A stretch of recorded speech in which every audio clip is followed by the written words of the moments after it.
que falou muito ao meu coração, né? E eu vou falar com vocês hoje sobre o caminho de Emaús. E essa canção, né? E ao partir do pão, ela diz respeito justamente a isso, ao caminho de Emaús, a como, né? Aqueles discípulos que estavam ali naquele caminho tiveram um encontro com Cristo e eles não reconheceram a Cristo. Situando vocês mais ou menos, nós vamos ler essa passagem e à medida em que, mas eu quero primeiro fazer um resumo breve. Os discípulos estavam no caminho de Emaús. Jesus, ele já tinha sido crucificado, já tinha sido morto, já fazia ali o terceiro dia e ele já tinha ressuscitado. E lá vai Jesus, se apresenta ali para aqueles discípulos e eles reconhecem ele? Não. E nós temos alguns princípios muito importantes para a gente entender o porquê que eles não reconheceram a Cristo, né? E a forma em que o Senhor foi se revelando para ele e que se aplica também à nossa caminhada. Porque quem aqui caminha com Cristo? Amém? E nós vamos aprender isso hoje. Então, nosso texto base está em Lucas, capítulo 24, do 13 ao 35. Eu vou ler toda a história para vocês. Lucas 24, do 13 ao 35. Naquele dia, mesmo dia, 2 deles estavam de caminho para uma aldeia chamada Emaús, distante de Jerusalém, 60 estádios. E iam conversando a respeito de todas as coisas sucedidas. Aconteceu que, enquanto conversavam e discutiam, o próprio Jesus se aproximou e ia com eles. E os seus olhos, porém, estavam como que impedidos de o reconhecer.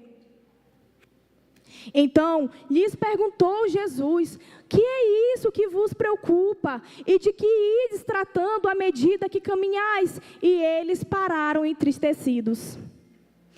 Porém, chamado Cleopas, respondeu dizendo: eis o único porventura que, tendo estado em Jerusalém, ignoras as ocorrências destes últimos dias? Ele lhes perguntou: quais? E explicaram o que aconteceu a Jesus, o Nazareno, que era varão, profeta, poderoso em obras e palavras diante de Deus e de todo o povo. E como os principais sacerdotes e as nossas autoridades o entregaram para ser condenado à morte e o crucificaram. Ora, nós esperávamos que fosse ele quem havia de redimir a Israel, mas depois de tudo isto, e já este o terceiro dia desde que tais coisas sucederam. É verdade também que algumas mulheres das que conosco estavam nos surpreenderam tendo ido de madrugada ao túmulo. E não achando o corpo de Jesus, voltaram dizendo terem tido uma visão de anjos, os quais afirmaram que ele vive. De fato, alguns dos nossos foram ao sepulcro e verificaram com a exatidão do que disseram as mulheres, mas não o viram. Então lhes disse Jesus: honestos e tardos de coração para crer tudo que os profetas disseram. Porventura não convinha que o Cristo padecesse e entrasse na sua glória? E, começando por Moisés, discorrendo por todos os profetas, expunha-lhes o que ao seu respeito constava em todas as Escrituras. Quando se aproximavam da aldeia para onde iam, fez ele menção de passar adiante.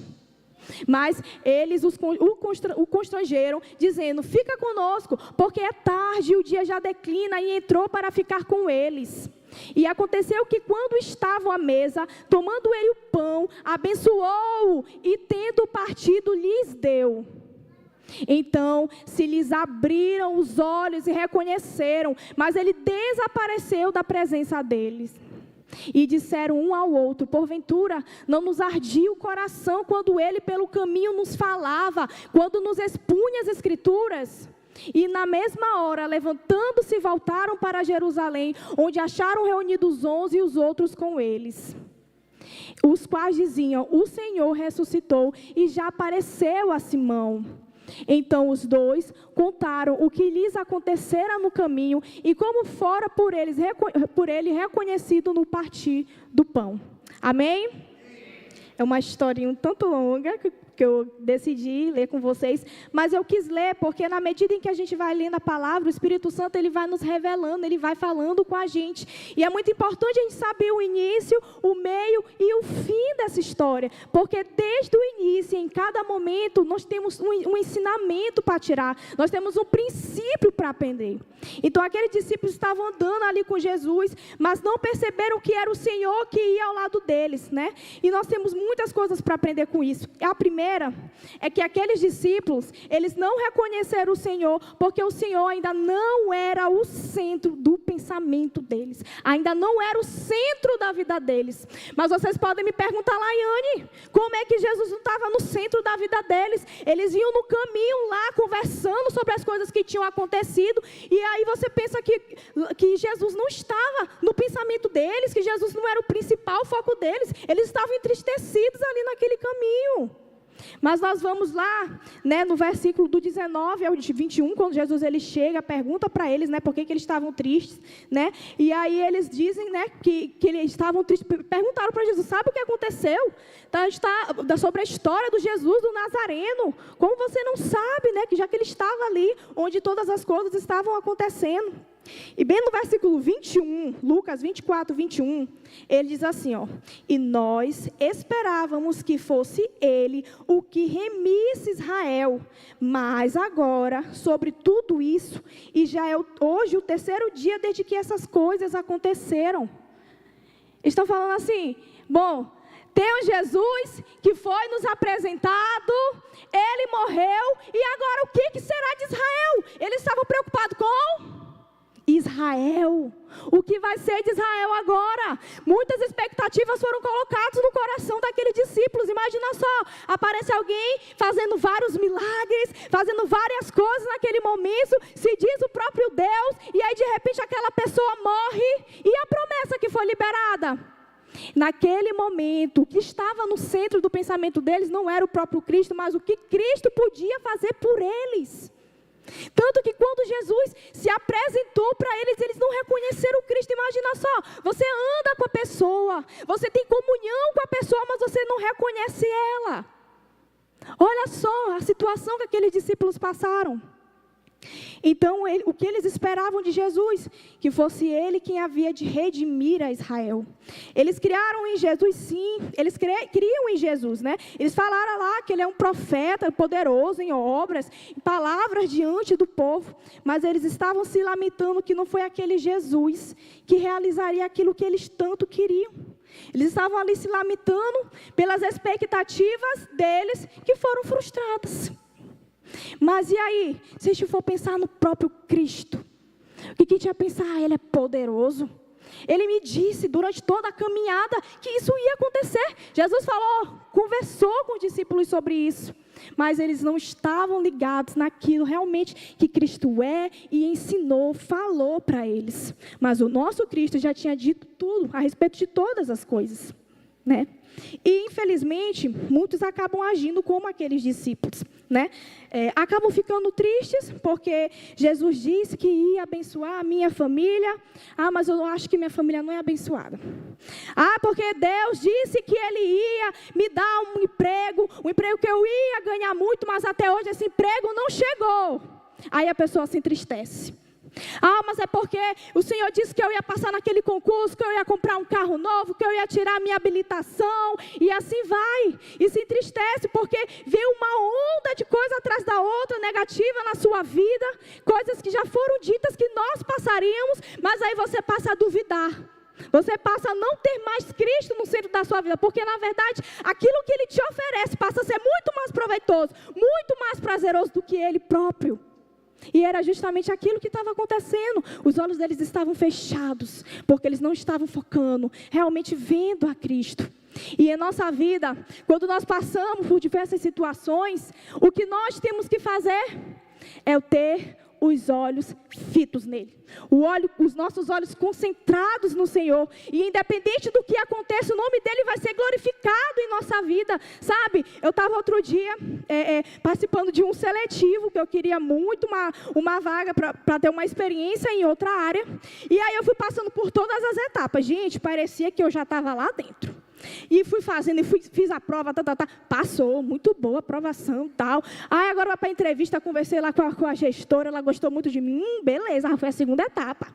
E lá vai para a terceira etapa, era um teste, eram 2 testes, atenção, concentração, o outro palográfico. E aí eu fiz esses 2 testes, e sério que eu tive uma aprovação altíssima. Eu já estava lá dentro para mim, estava felizérrima. E aí, de repente, eu recebo uma mensagem explicando lá que de uma hora para outra, a vaga que era para mim, que no caso era de estagiária, porque eu ainda estudo, passou para uma outra pessoa, que já era alguém formado. Ai, gente, e aí, o que será que eu fiz? Falei, Senhor, eu confio em Ti, glorificado seja o Teu nome, Senhor, o Senhor nunca deixou faltar nada, o Senhor sempre está provendo em casa, provendo para o meu marido, sabe, já me deu uma oportunidade.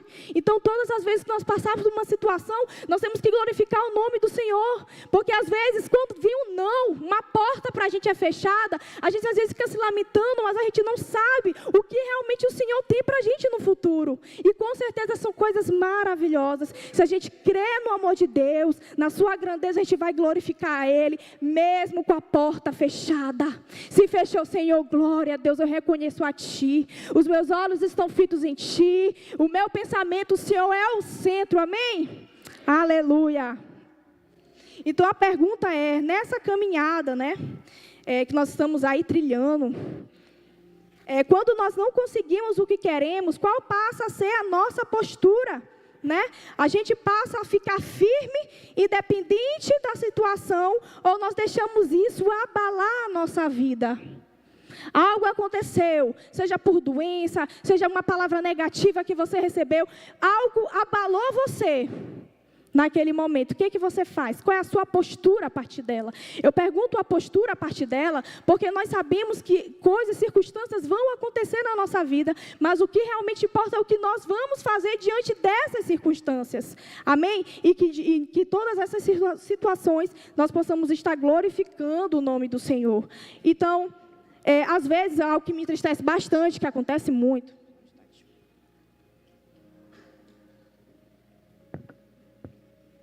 é que quando algumas situações acontecem e deixa a pessoa desanimada, deixa a pessoa triste, ela começa logo a abalar a vida dela ministerial. Por exemplo, eu estou muito triste, eu estou muito desanimada, aconteceu tal coisa em mim, quer saber?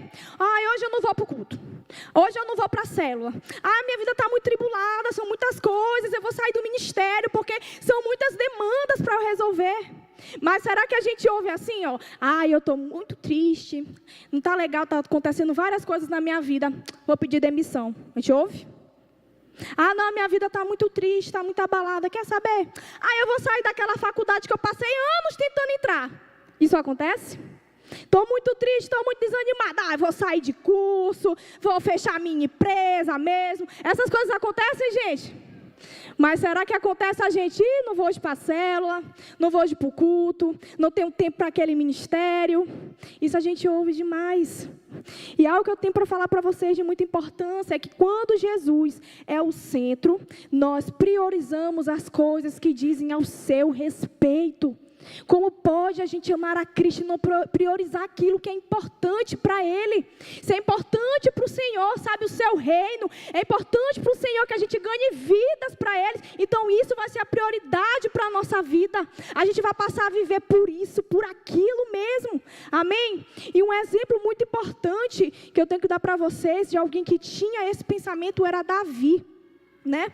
Lá em Atos, do capítulo 13, versículo 22, Paulo, ele afirma que Davi era o homem segundo o coração de Deus.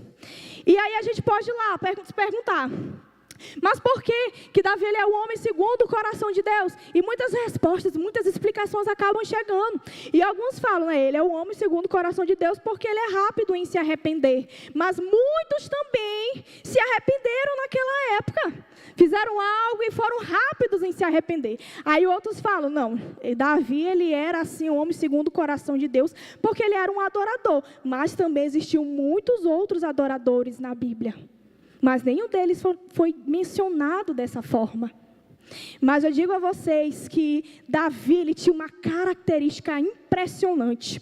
Ele fazia sempre com que Deus fosse glorificado em sua vida. Deus estava sempre no centro da vida de Davi. Mesmo que ele viesse a errar em algum momento, mas os acertos de Davi foram maiores do que os seus erros. Porque ele estava sempre mirando em Deus. Amém? Vamos lá. Quando Davi, ele aceitou, aquele desafio de Golias, em que estavam muitos soldados lá, super capacitados, querendo lutar, mas quando viram Golias, desistiram. Davi, que não tinha nem nada a ver com a situação, só estava indo lá levar uma marmita para os irmãos dele, ouviram lá o Golias desafiando o Deus dele. Então quando ele ouviu isso, meu Deus, não, quem é esse para estar falando do meu Deus? E ele, esse desafio, foi lá e ganhou. Teve um tempo que Davi, ele foi muito perseguido por Saul, e gente, eu digo para vocês que era só inveja de Saul, porque Davi, todas as lutas que ele tinha, quando ele guerreava lá contra os filisteus, ele sempre ganhava. Ele era muito bom nas batalhas dele. Mas a glória ia para quem? Para o rei. Ia para Saul toda a glória. Mas muitos também cantavam lá o nome de Davi, o nome de Davi. Mas quem estava ganhando mais? Era o Saul. O reino dele estava lá, perseverando, se estabelecendo. E aí, Saul resolveu perseguir Davi de uma forma desenfreada. Porque queria matar Davi. E teve um certo dia que Davi teve a oportunidade de matar Saul. Ele podia matar, ele estava dentro de uma caverna, e aí, todos lá, é a sua chance, Deus te entregou Saul na tua mão, pode matar. E quando Davi chegou lá, sabe o que ele disse? Eu não vou tocar em Saul, porque ele é ungido do Senhor. Imagina só, alguém está te perseguindo, alguém está querendo te matar. Mas você vê aquela pessoa, você tem a chance de acabar com essa tua perseguição, mas você fala, muito maior é o meu Deus, muito maior é Ele, sabe? Ele falou, não adianta eu sujar as minhas mãos e desagradar o meu Deus. Ele é ungido do Senhor, não vou tocar nele. E assim ele fez. Então, gente, teve um outro episódio também, que quando Davi, ele foi ungido rei, em Israel, ele fez algo que ninguém tinha feito antes, ninguém tinha ligado, ninguém tinha dado a devida importância, nem mesmo Saul durante todo o seu reinado. Ele deu importância para a Arca da Aliança. A Arca da Aliança representava a presença de Deus, sabe? No Velho Testamento, a presença de Deus era tipificada pela Arca da Aliança. Ela era chamada de trono de Deus, porque a presença de Deus habitava na arca. Então Davi mandou buscar essa arca. Por quê? Bom, aonde estiver essa arca, a presença de Deus está. Então ele manda buscar a arca. Vamos, a arca tem que vir para cá. A presença de Deus tem que estar aqui. Eu quero a presença de Deus. Foi esse o pensamento de Davi, sabe?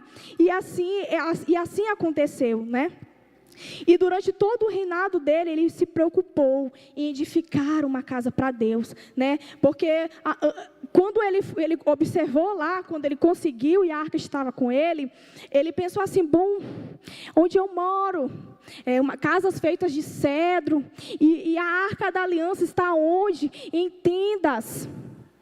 Mas por que a arca da aliança está em tendas? Ele se perguntou e falou assim, não, eu vou edificar uma casa para Deus. Foi esse o pensamento de Davi, mesmo depois da arca já estar lá, ele queria mais para o Senhor, sabe? Então todo o pensamento de Davi estava apontado para isso, apontado para Deus no centro da vida dele, e essa era a principal característica de Davi. E quando o Senhor falou que Davi era o homem segundo o coração dele, Davi ainda não era nem rei, mas Deus já sabia de todas as coisas. Quando o Senhor, ele escolhe alguém, ele já sabe quem é essa pessoa, já sabe do coração dela, sabe? E às vezes a gente pode se achar tão inferior, tão pequeno. Não, eu acho que não é possível de eu dar uma palavra, não é possível de eu ser um líder, eu acho que não é possível de eu ter uma vida ministerial, porque às vezes a gente fica só olhando para si, mas nós temos que olhar para Ele, porque se Deus te chama, amados, é porque Ele conhece a ti muito mais do que você mesmo. Amém? Glória a Deus. Então, nós vamos andar segundo essa palavra, com os nossos olhos fixos no Senhor. No Salmo 132, do 1 ao 5.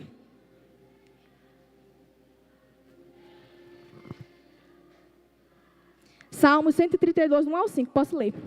Lembra-te, Senhor, de Davi e de todas as suas aflições, como jurou ao Senhor e fez votos ao poderoso Deus de Jacó, dizendo: certamente que não entrarei na tenda da minha casa, nem subirei à minha cama. Não darei sono aos meus olhos, nem repouso às minhas pálpebras, enquanto não achar lugar para o Senhor, uma morada para o poderoso Deus de Jacó. Então, nesse momento, Davi, ele fez dos objetivos de Deus os seus objetivos, dos pensamentos de Deus os seus pensamentos, e passou a ter uma vida em que sempre o Senhor era colocado no centro, era glorificado. E algo muito importante, quando eu estava refletindo nessa palavra, é que Davi, ele passou a vida toda dele tentando edificar uma casa para Deus. E o Senhor, ele nos fez morada.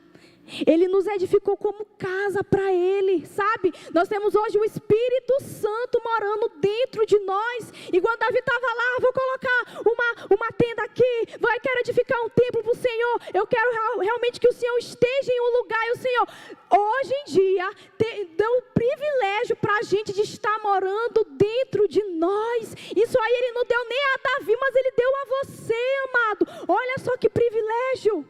Ter a presença de Deus aqui dentro. E eu digo para vocês que nós temos todo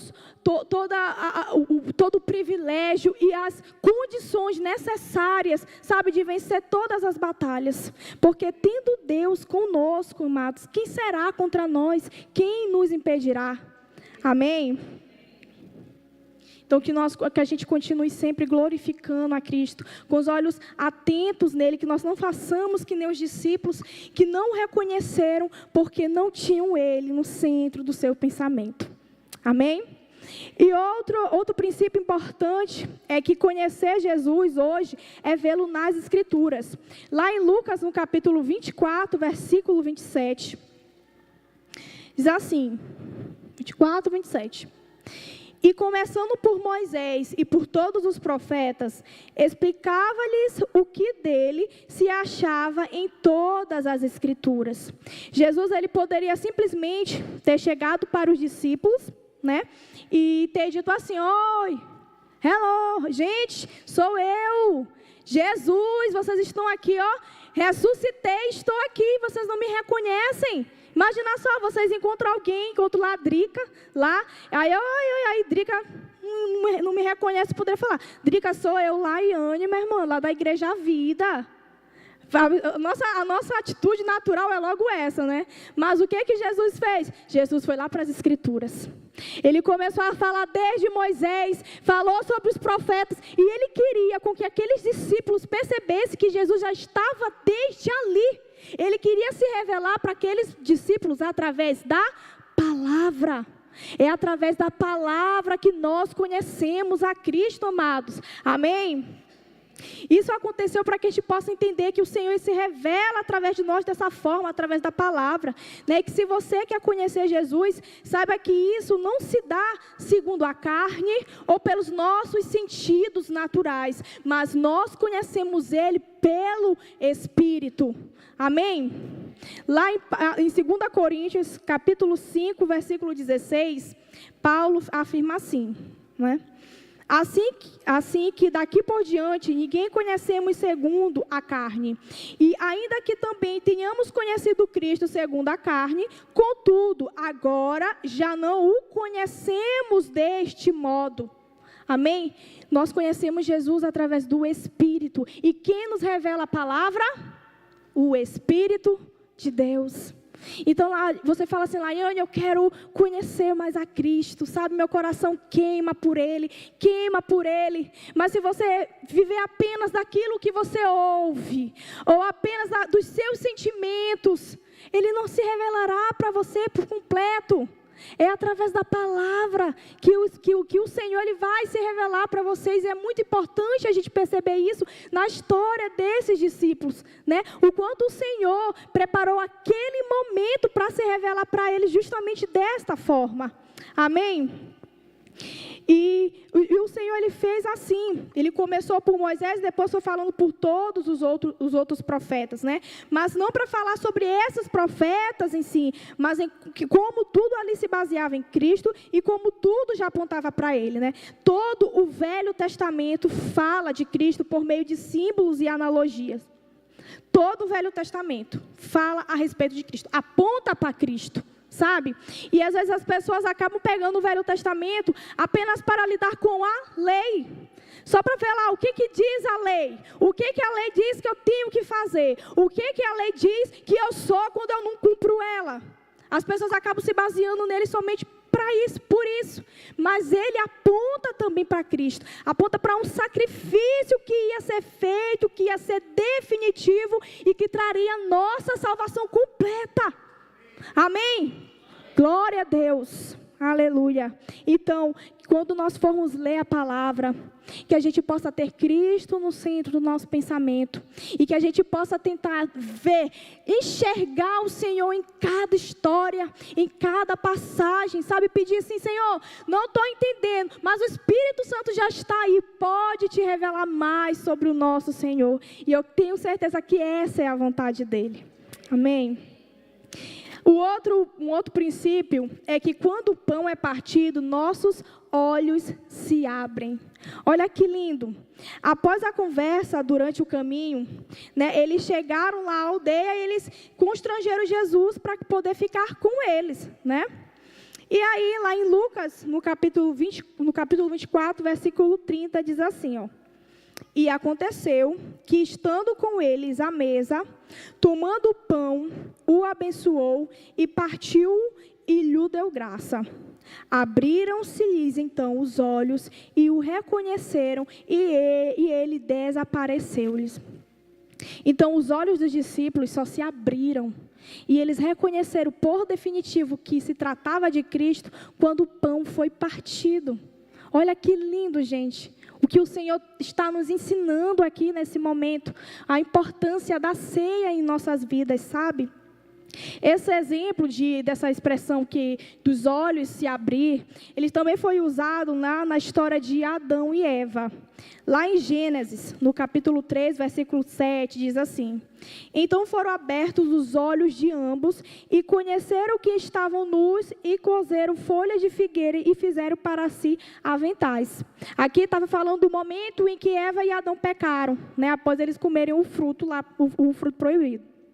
E os olhos deles foram abertos. Só que aqui, eles comeram da comida errada e os olhos deles foram abertos para o pecado.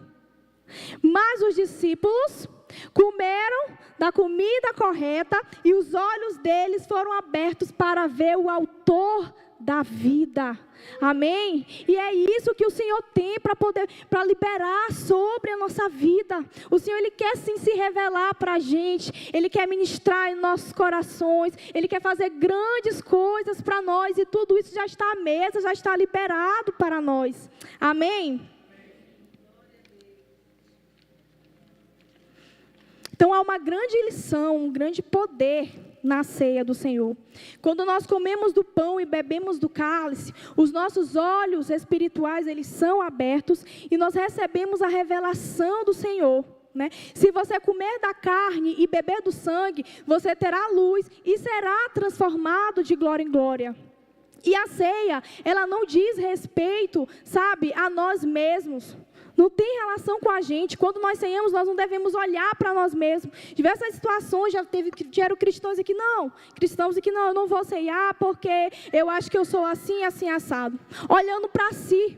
Mas o Senhor, Ele não quer que a gente olhe para si, a gente quer que a gente olhe para Ele. Porque quem fez tudo foi Ele, quem fez a obra consumada foi Ele, quem sofreu foi Ele. E Ele já sabia que a gente seria. Ele já sabia por quem Ele estava morrendo, mas mesmo assim Ele quis que essa obra fosse completa, sabe? Então nós devemos fazer isso em memória dEle. A palavra dEle afirma que a gente deve ceiar em memória dEle. Amém? Sabe, naquele momento em que os discípulos estavam andando com Jesus e eles não reconheceram Ele, e eles, né, constrangeram Jesus para que entrasse e ceiasse com eles. Será que esses discípulos realmente mereciam sentar à mesa com Jesus? depois de não ter nem reconhecido o mestre. Mas Jesus sentou com eles mesmo assim, e ceiou com eles mesmo assim, e partiu o pão mesmo assim. Eles mereciam, os discípulos? Não mereciam. Assim como nós também merecemos? Não. Mas o Senhor quer liberar isso sobre as nossas vidas, sabe? Porque não existe vida sem Cristo, gente. Nós precisamos sim nos alimentar dEle. A nossa esperança está em Cristo. Então, se Cristo diz um não para a gente, sabendo que Ele é a nossa única esperança, como a gente ficaria? Então, quando você for ceiar, faça isso em memória dEle, glorificando o nome dEle. Senhor, eu vou participar aqui do pão, eu vou participar do cálice, e que o Teu nome seja glorificado, porque o Teu sacrifício não foi em vão, amém? Aleluia, glória a Deus. Então, quando nós ceiarmos, que a gente faça isso em memória dEle, né? Para a glória dEle, e Ele se revelará a nós. E por último, o coração aquecido é sinal de olhos abertos, né? No final, a prova incontestável de que, de fato, eles haviam estado com Jesus, era que o coração deles ardia, né? Enquanto Jesus falava. Isso está lá em Lucas capítulo 24, versículo 32. Lucas 24, 32. E disseram um ao outro: porventura, não nos ardia o coração quando ele, pelo caminho, nos falava, quando nos expunha as Escrituras? Sabe, Jesus ele já tinha falado com aqueles discípulos outras vezes. E todas as vezes que Jesus falava com eles, o coração deles ardia. Porque Jesus tem esse poder, amados. Quando Ele fala com a gente, algo diferente acontece. E ali, enquanto eles estavam naquele caminho, Jesus ele ia falando com eles sobre as Escrituras e o coração deles ia ardendo. E aí, quando Jesus partiu o pão, os olhos deles se abriram, eles perceberam, é Jesus. Jesus apareceu, eles ficaram assim se perguntando. Claro que era Ele. O nosso coração estava ardendo enquanto Ele falava com a gente, amém? Aleluia! Então, gente, quando Jesus fala conosco, se você sente o seu coração ardendo, significa que Ele está se revelando para você. E é exatamente isso que o Senhor quer, sabe? Ele quer corações com chamas acesas, corações ardentes, corações que queimam por Ele. É essa a vontade do Senhor, sabe? O Senhor Ele não quer nem que você seja frio, nem que você seja morno. Ele quer que você seja quente. Quente, aleluia. Quem aqui quer queimar pelo Senhor? Quem aqui tem paixão por Ele? Quem aqui que sabe, eu quero viver uma vida, Senhor, totalmente dedicada a Ti. O Senhor morreu por mim, o Senhor fez tudo isso por mim, e esse sacrifício nunca vai ser em vão. Que nós possamos glorificar o Senhor através das nossas vidas. Aleluia, glória a Deus.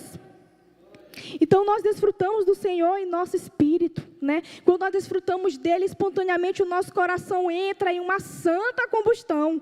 Uma chama começa a arder em nosso interior, sabe? Se o seu coração arde, você pode ter certeza aí que o Senhor está se revelando para você.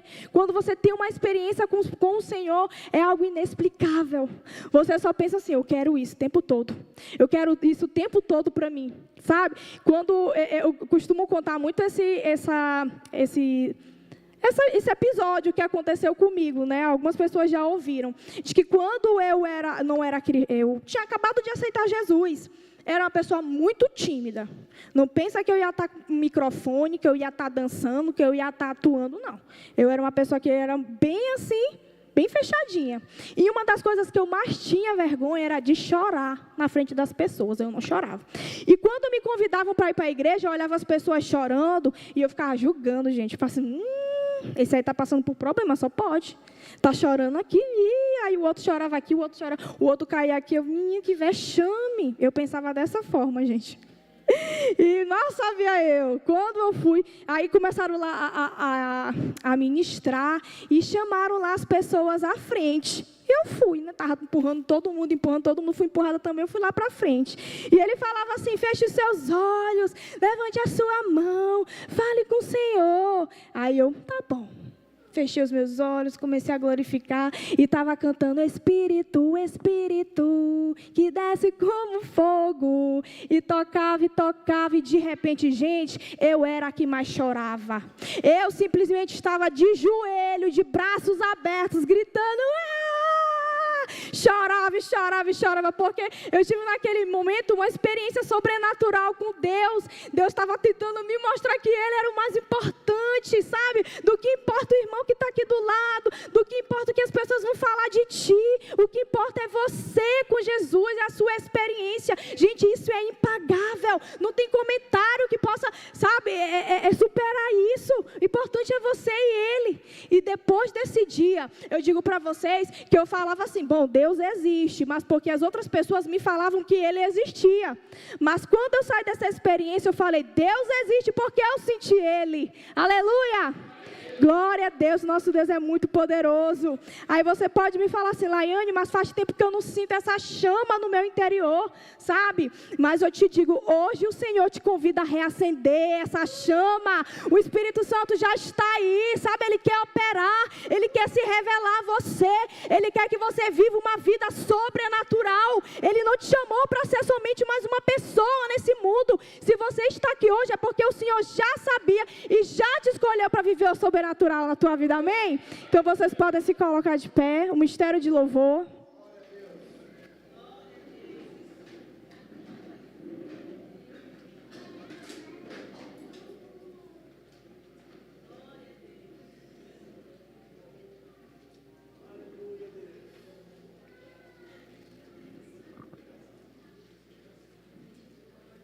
Aleluia. Que você possa nesse momento fechar os seus olhos. Comece nesse momento a lembrar, né, daquilo que nós conversamos, da importância de ter Cristo no centro da nossa vida, sabe? Que o Senhor seja glorificado em cada momento, seja no seu emprego, seja, sabe, no lugar que você estiver, mas que o nome dEle seja glorificado, que a tua vida glorifique ao Senhor. Né? Se lembra da importância ali do partir do pão, que foi justamente naquele momento ali que o Senhor se revelou aos seus discípulos. Se lembra também do quão é importante a gente ter essa chama ardendo nos nossos corações. Aleluia. E hoje, amados, você sabe o que você tem passado, o que você precisa. Mas diante de todas as situações que a gente passa, o nome do Senhor Jesus tem que ser glorificado. Então eu te convido hoje a estar glorificando o nome dEle, a falando, Senhor, Tu és maravilhoso, Senhor, Tu és santo, Senhor, Tu és tremendo. Oh Deus, eu reconheço como Tu é grande, com a Tua glória, Senhor. Aleluia. Hoje é dia de ceia e hoje nós vamos ter a revelação do Senhor sobre as nossas vidas. Aleluia.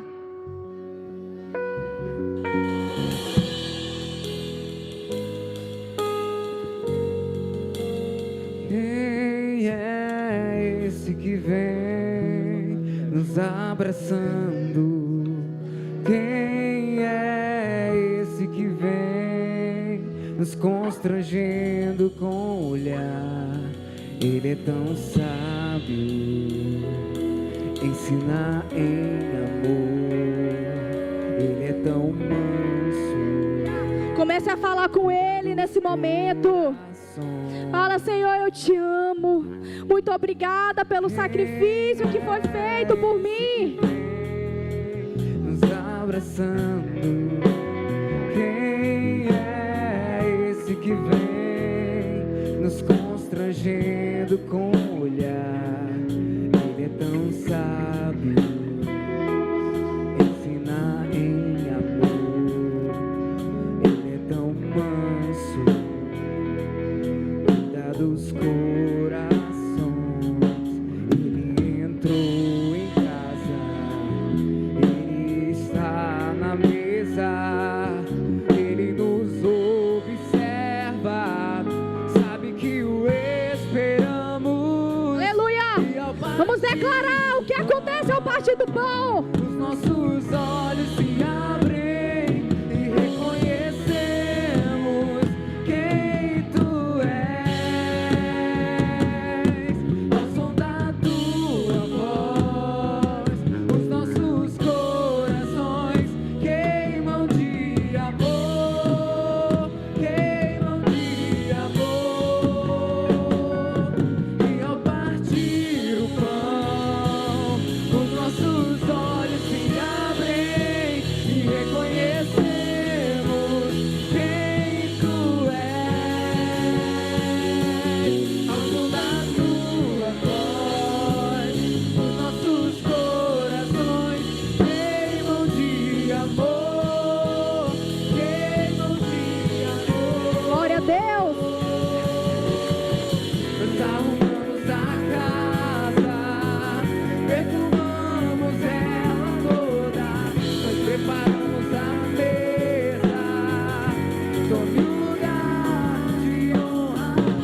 Glória a Deus.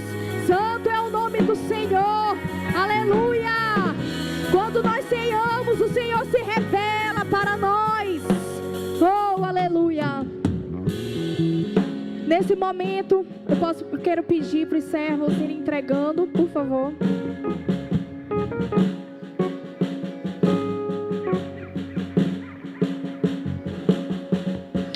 Nós vamos começar a distribuir a ceia. E que a gente possa ter a certeza do que isso representa para nós.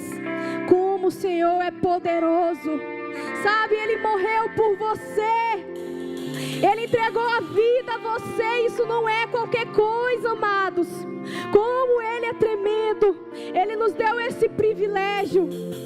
Lá em Lucas, no capítulo 22, do 19 ao 20, diz assim: tomando o pão, deu graças e partiu e deu aos discípulos, dizendo: isto é o meu corpo dado em favor de vocês, façam isso em memória de mim. Da mesma forma, depois da ceia, tomou o cálice, dizendo: este cálice é a nova aliança do meu sangue, derramado em favor de vocês.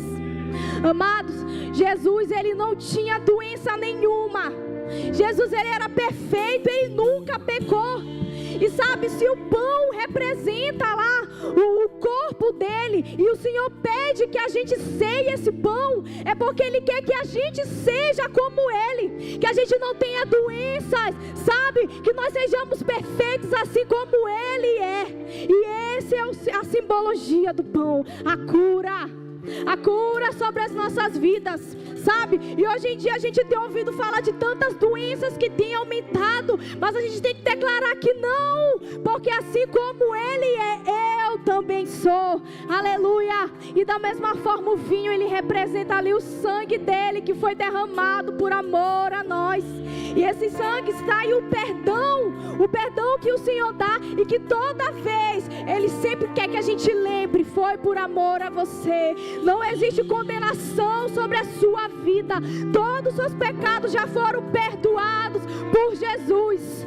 Aleluia. Nesse momento, eu quero que você comece a agradecer ao Senhor pelo que Ele vai fazer na tua vida. Senhor, oh Deus, obrigada, porque o Senhor já está entregando a minha cura em minhas mãos, porque o Senhor já está entregando aí, Senhor, o perdão de qualquer coisa que eu tenha cometido. Comece nesse momento a falar: Senhor, obrigada por aquele sangue que foi derramado na cruz. Como o Senhor é poderoso. Sobre